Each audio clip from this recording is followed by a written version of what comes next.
students, financial literacy, and their stress levels. My name's Livia, and I'm here with Maddie. Annika. Megan. An overview of our presentation is we're going to start out with our introduction, then we're going to move into the literature review that inspired our research. Then Maddie's going to walk us through our research question and our hypotheses, along with our independent and dependent variables.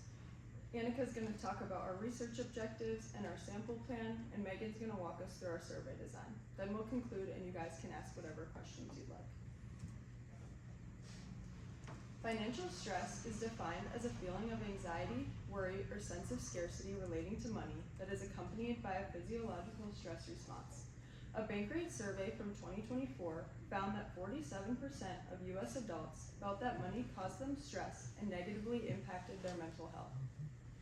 Financial stress can adversely impact individuals' mental, physical, and emotional well-being, strain their relationships, and impair their ability to function effectively in day-to-day life. Physiological stress responses include increased heart rate, increased blood pressure, sweating, muscle tension, suppressed immune system, appetite changes, sleep problems, digestive system disturbances. These can all cultivate into long-term health issues. People who have found themselves in a poor position with money may be subjected to longer working hours. This lack of work-life balance can inhibit their ability to care for their overall well-being,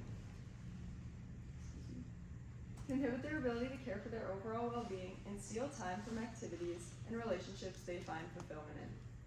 High stress levels can also cause people to be more irritable with those around them, damaging their relationships and pushing them further into isolation. Financially illiterate people are more likely to fall victim to fraud and accumulate unjustifiable debt.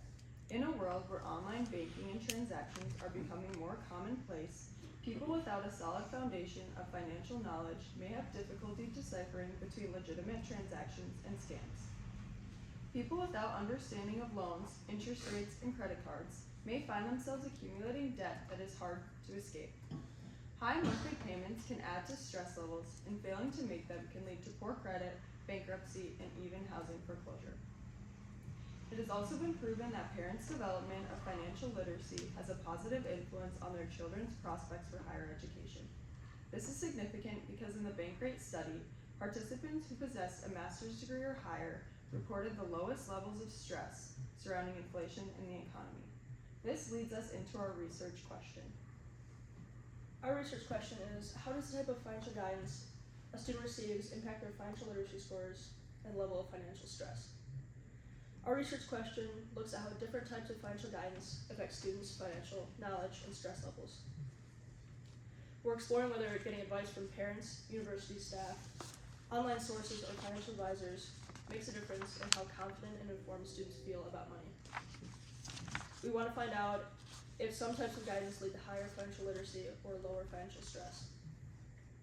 In the end, our goal is to understand which kinds of support work best so students in universities can make smarter choices about financial education and resources. This is relevant because we can use our findings to guide students toward effective financial resources and help universities improve financial education access. Our first hypothesis is students who credit more of their financial knowledge to personal finance courses will demonstrate the highest financial literacy scores.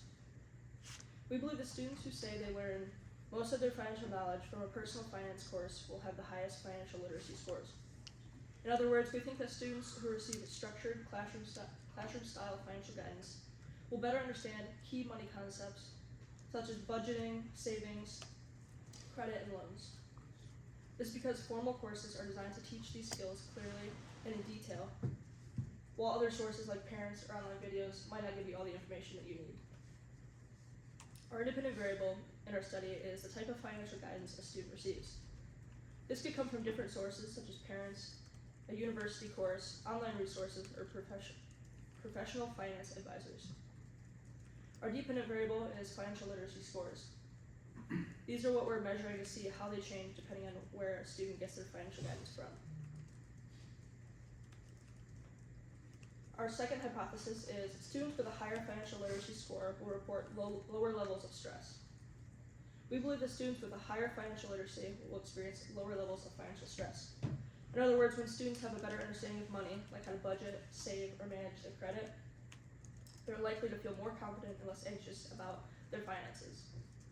Knowing how to handle money can make students feel more in control, which can help reduce their stress.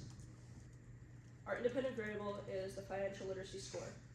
This shows how well a student understands and applies key financial concepts such as budgeting, saving, using credit wisely, and managing their loans. Students with higher scores have stronger financial knowledge. Our dependent variable is the level of financial stress. This measures how stressed or worried a student feels about money.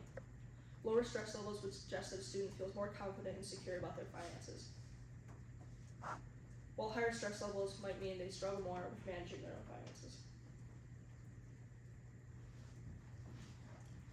Our first research objective seeks to explore the relationship between the type of financial guidance a student receives on their scores of financial literacy and self-reported levels of financial stress.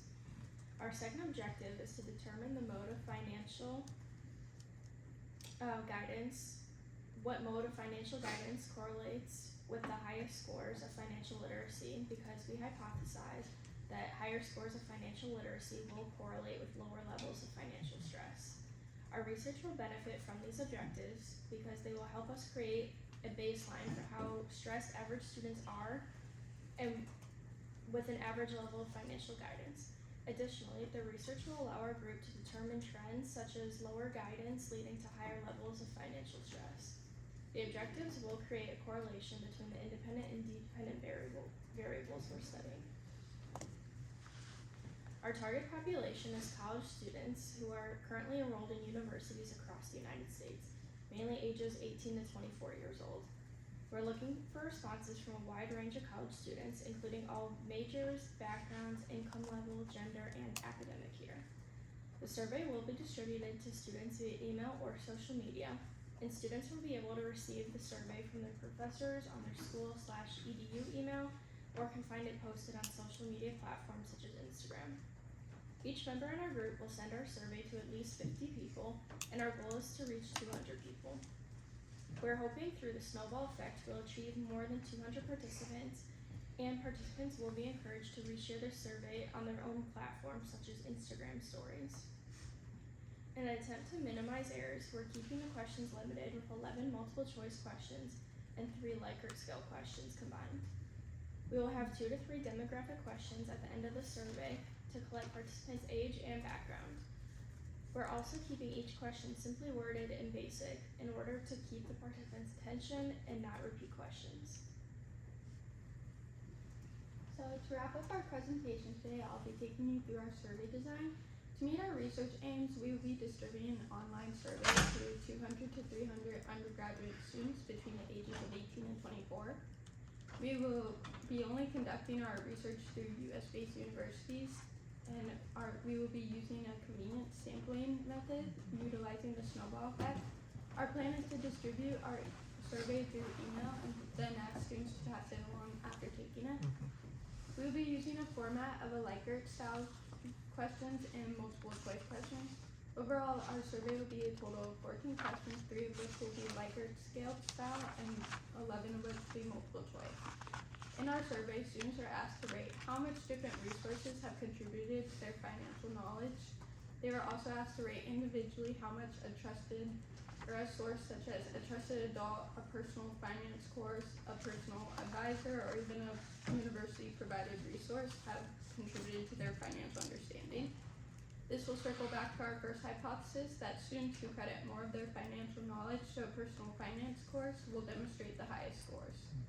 Using the same scale, students are asked to rate how often they utilize university-provided resources or how prepared they felt for independent life. Then they are asked to report their financial stress levels from day to day. This will circle back to our second hypothesis that students with higher financial literacy scores will report lower levels of financial stress.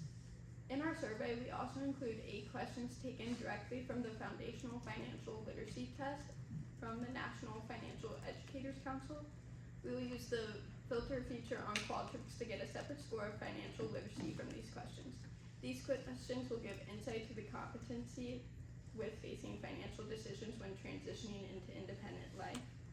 Our goal of our survey and research is to offer insight to the students on the effectiveness of different financial resources and explore how increased financial knowledge affects students' financial stress, potentially influencing their motivation to learn more.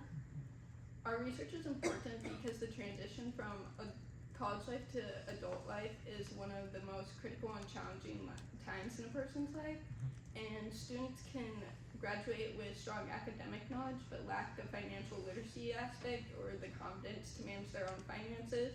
We're hoping by studying the effectiveness of varying types of financial guidance, we can offer students more informed knowledge or choices about which resources to utilize.